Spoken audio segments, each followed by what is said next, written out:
So I thought it would be interesting to predict graduate employability using supervised learning methods. Essentially the problem would be, given data on student performance, can I predict if a student will be employed after graduation? And I found this data set on Kaggle. It's the Graduate Employability Dataset. And so I got the CSV and started EDA. And of course, initial visualization, and I determined the unique items in each column. So there was the ID column that really didn't give me anything, so I dropped that. And then on the placement, which is whether or not a graduate was placed in employment, and then internship was yes, they had it, or no, they didn't. So I mapped ones and zeros in places of the yeses and nos. And then looking more at the EDA, of course, there's a correlation matrix, and you can see right here that high correlation between the GPA, the cumulative GPA, and the previous semester's GPA. And so essentially what I ended up doing was I struck the previous semester's GPA score because it just wasn't necessary.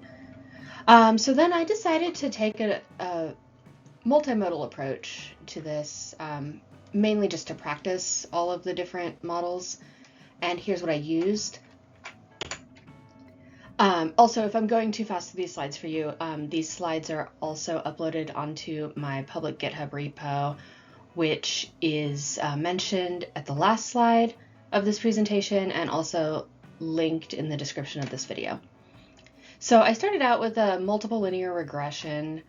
Well, that's not true. I started out with a simple linear regression and figured out the 3 top predictors with the best R-squareds. And those were the cumulative GPA, the communication skills, and the student's IQ. And so then I ran a multiple linear regression using those 3 chosen predictors together. And that didn't really give me very much. It gave me a 29.6 R-squared. And while the F-statistic shows that it's a statistically significant model as a whole, it's just not really the right fit. I think the model is just too simple. So then we move on to logistic regression, and the AUC is pretty good. It's a 0.943, so it very strongly discriminates the data. And at most thresholds, it's able to correctly classify the students. Here's my classification report for that if you are interested. Most interesting on here is the 90% accuracy. Then I moved on to a non-parametric model, which was the K nearest neighbors. I iterated through different Ks and determined that 12 neighbors was going to give me the best result. So moving on, it had an AUC of 0.988, which again, strong. It is a good model. It almost looks overfitty, but it's a good model. And you can see the confusion matrix here, where there are 98 false negatives and 10 false positives, but overall it does classify correctly. And here's the classification report for that. And then I moved on to some ensemble methods, which include the random forest classifier. And this one, I'm fairly certain, is overfit because the AUC was 1.0. And I believe that the model is too complex for the data in this case, as you can see that extremely sharp right angle of a curve up here. That's just no. And then you can see on the confusion matrix, there are only 2 errors, which is very good, but also a little concerning because it seems a little too good.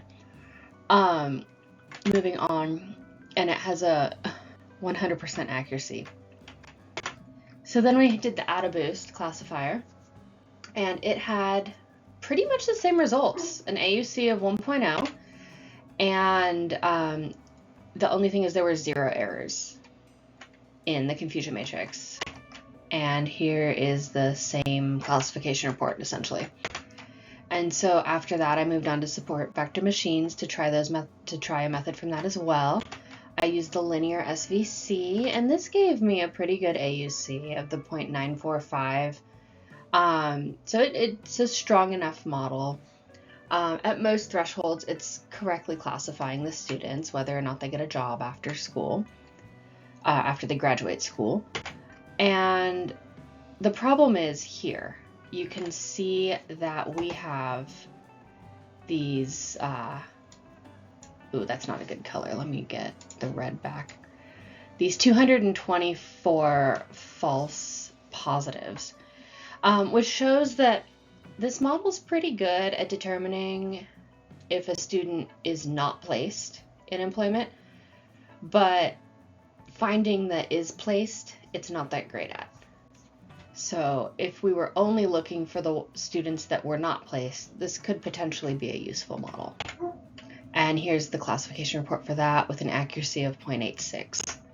And then comparing the model performances, you can see all of the AUCs down the line. And you can see where we start to have the very first one where we have a good fit is the logistic regression. And it's very similar. It's got very similar scores to the KNN. And because it's the simpler model, it's just the better option. If you're going to get the same performance out of a simpler model, you should use the simpler model in most cases. And that's why it's the winner of all of these different methods is in relation to the data set that we are looking at here. Again, I often follow Occam's razor where the simplest way is often the best, and it makes sense here. So here's an example using the winning model or logistic regression, and you can see my code on the left and you can see the output on the right. And what I did was I picked 25 random rows from the test set and then made predictions, and then also recalled the true value for that. So you can see the which ones are true, which ones are predicted, and also the predicted probability as well. And you can see they match up almost exactly, or maybe they do exactly for the predicted versus true.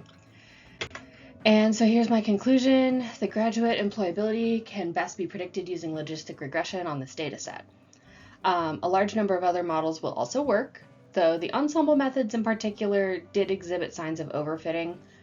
But if for some reason you absolutely cannot use logistic regression, there are other models that will work. And that's it. So here is my GitHub repo, and here is the Kaggle dataset. Both of these links I will make available to you in the description of the video.